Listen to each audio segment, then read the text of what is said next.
Voilà, bienvenue. Nous allons parler de ce qui s'est passé au camp des déplacés au niveau des Goma. Nous allons parler des sanctions internationales au regard du droit international. C'est avec l'avocat, mais ici on le reçoit en tant qu'analyste juridique. C'est un analyste aussi en tant qu'avocat. Avocat, Maître Aimé Kilolo, bienvenue. Merci de m'accueillir sur votre plateau. Voilà. Il y a eu des tueries au niveau des camps des déplacés dans l'est de la République démocratique du Congo.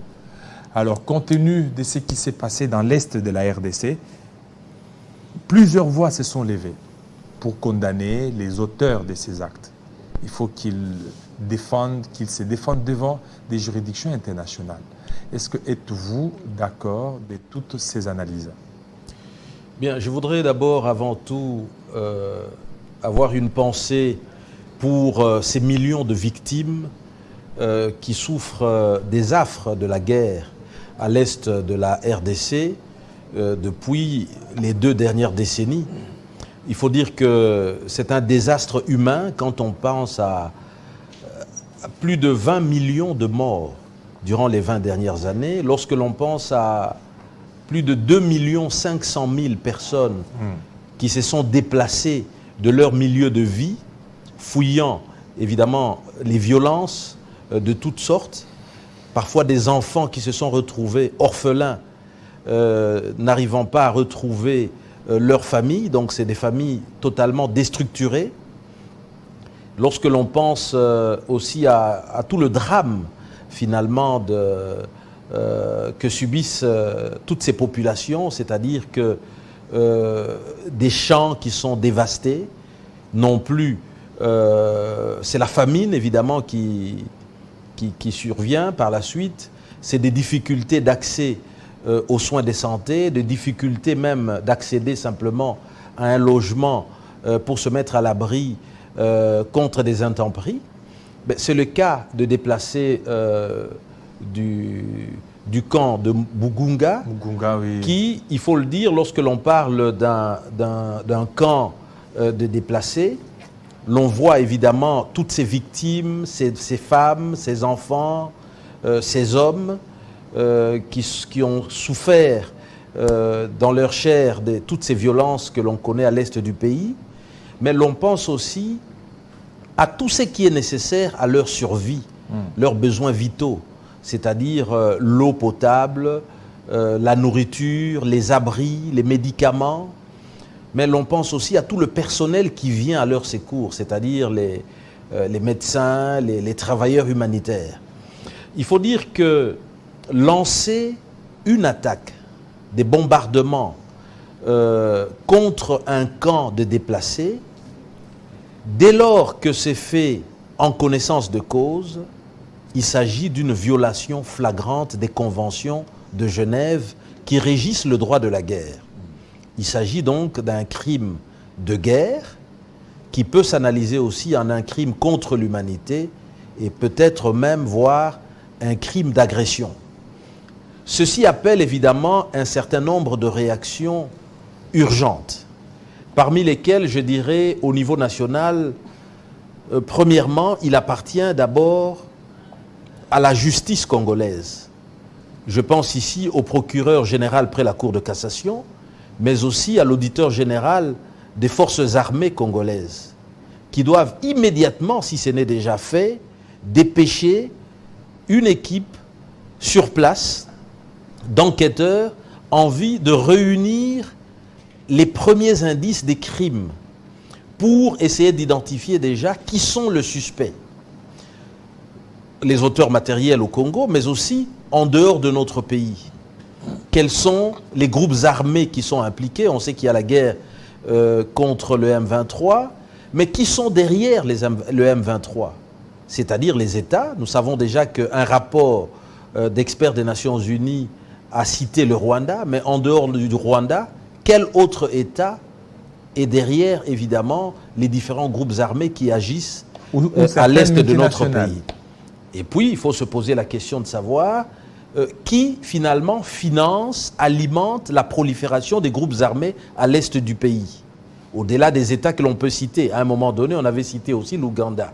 Est-ce que l'Ouganda est impliqué ou pas? On a parlé des entreprises multinationales qui, à partir du Rwanda, achètent évidemment les minerais de sang. Tous ces minerais qui proviennent évidemment de zones de conflit armé.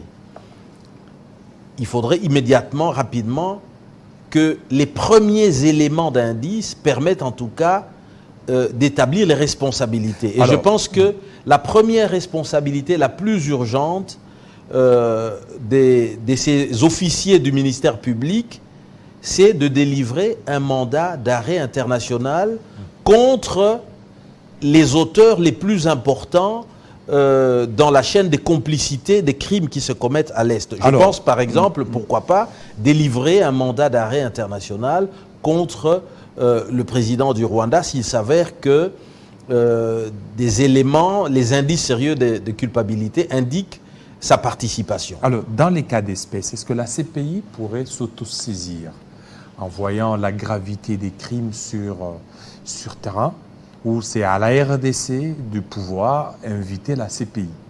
Alors, comme je le disais tout à l'heure, la compétence de la CPI est une compétence qui est complémentaire à celle des États. Donc, la première responsabilité d'agir, de mener des enquêtes, de déférer devant la justice, c'est une responsabilité qui incombe d'abord aux États au nom du principe de souveraineté de chaque État.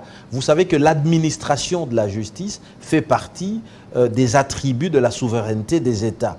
Et donc, un État qui n'ouvre pas des enquêtes, qui ne délivre pas des mandats d'arrêt aux auteurs présumés des crimes aussi graves qui se sont commis à l'est de notre pays, serait un État défaillant. Raison pour laquelle, aujourd'hui, notre justice est en train de jouer véritablement sa crédibilité dans cette affaire. En tant que, en tout cas, observateur et technicien du droit, je pense que il est urgent aujourd'hui que le procureur général près la Cour de cassation ainsi que l'auditeur général des FARDC puissent envoyer un signal fort à la communauté nationale et même internationale qui suit de près l'évolution de la situation, que l'on peut faire confiance au système judiciaire congolais. Il ne sert à rien de délivrer de mandats d'arrêt, d'organiser des procès in situ en procédure de flagrance vis-à-vis des Congolais pour différents crimes qui se commettent dans le pays et n'est pas avoir le courage de délivrer un mandat d'arrêt international, que ce soit contre le président du Rwanda, contre le ministre de la Défense du Rwanda ou contre le chef d'état-major des forces armées rwandaises, dès lors que le rapport des experts des Nations Unies a été très clair à ce sujet pour dire que ce pays est véritablement mêlé justement aux crimes qui se commettent à l'Est. Nous savons d'ailleurs que la France, les États-Unis et plusieurs États au niveau international ont justement demandé au Rwanda de retirer ses troupes du territoire congolais. Voilà quelque chose de précis qui doit pouvoir être fait sous le bénéfice de l'urgence. Est-ce que la République démocratique du Congo est-elle compétente de lancer un mandat d'arrêt international contre un président de notre pays comme Paul Kagame? Bien sûr, c'est-à-dire qu'à partir du moment où il s'agit des crimes de guerre ou de crimes contre l'humanité, eh bien, le principe de l'immunité de chef d'État ou de chef de gouvernement n'est pas d'application. Donc, personne ne peut échapper à la justice dès lors qu'il est présumé ou soupçonné, sur base des indices sérieux de culpabilité, avoir commis un crime grave comme auteur ou complice, tel que le crime de guerre ou le crime contre l'humanité. Je pense aujourd'hui qu'à travers, évidemment, cette situation, ce drame que vit le peuple congolais à l'est de notre pays, la justice congolaise est en train de jouer sa propre crédibilité. Donc c'est une sonnette d'alarme que je lance en tout cas à la justice pour dire prenez vos responsabilités. Ça ne demande pas plus d'une semaine pour réunir déjà les premiers indices de culpabilité sur les auteurs présumés de ce crime et de commencer à délivrer sur les champs des mandats d'arrêt internationaux. Voilà le premier élément qui me paraît indispensable. Au-delà de cela, bien entendu, sur le plan international, c'est aussi de savoir ce qu'il faut faire. Bien sûr, nous avons un certain nombre de juridictions, nous avons notamment la Cour pénale internationale. Je pense qu'il est important aussi que le Congo puisse saisir la Cour pénale internationale, parce qu'il faut savoir que jusqu'à présent, le Congo n'a pas encore saisi la Cour pénale internationale. La dernière fois, lorsque le procureur de la CPI est arrivé, il y a eu un protocole d'accord de coopération avec la CPI, mais ce n'était pas la procédure de saisine de la Cour pénale internationale. Donc il est important que cette procédure soit activée, que les noms des auteurs présumés des crimes qui se sont commis à l'est de notre pays soient évidemment communiqués à la CPI. Il faudrait évidemment rassembler aussi les éléments de preuve à transmettre. Raison pour laquelle je pense que dans ce contexte, il est important que le gouvernement puisse financer la mise en place d'une équipe d'enquête internationale pilotée par des experts congolais, experts en droit pénal international, des experts militaires qui vont travailler pour réunir le dossier de preuves qui devra accompagner la saisine de la Cour pénale internationale. Et je rappelle ici que lorsque l'on parle de la justice internationale, la technique de recueil de preuves à transmettre devant ces juridictions est totalement différente de ce qui se passe généralement devant nos cours et tribunaux qui dépendent du système de droit romano-germanique, tandis qu'à l'international, c'est plutôt le système de droit anglo-saxon, raison pour laquelle je pense qu'il est important que, en plus du travail qui se fait par nos cours et tribunaux, par le parquet ou l'auditorat général, qu'il y ait une enquête, une équipe d'enquête composée d'experts congolais qui vont travailler et qui vont, conformément aux standards et à la procédure devant les juridictions internationales, réunir d'urgence ces éléments de preuve. Parce qu'on ne va pas déférer un dossier devant la CPI uniquement avec des discours politiques. Il est important que les éléments de preuve aussi puissent suivre. Alors, là, c'est au niveau de la CPI. Alors, dès lors que la RDC lançait un mandat d'arrêt international contre un président X comme le président du Rwanda, la RDC peut arrêter Paul Kagame. Tout à fait. C'est-à-dire que dès que le mandat d'arrêt international est lancé, il faut demander la coopération internationale. Bien sûr, ce mandat devra être communiqué notamment à travers le mécanisme d'Interpol pour que les différents auteurs, il n'y a pas que le président Kagame, il y a certainement d'autres acteurs importants en dehors du pays qui doivent être identifiés.